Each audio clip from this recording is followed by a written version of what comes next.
பங்குச்சந்தை வரலாறு காணாத சரிவு. அதாவது மும்பை பங்குச்சந்தை சென்செக்ஸ் 3,100 புள்ளி சரிவு ஏற்பட்டிருக்கு. பங்குச்சந்தை வரலாறு காணாத சரிவு.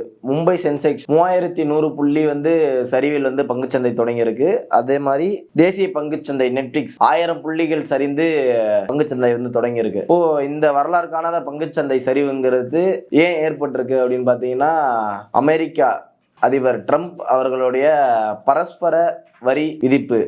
இதனால பல இடத்துல இந்த மாதிரியான பொருளாதார மாற்றங்கள் ஏற்பட்டு இருக்கு.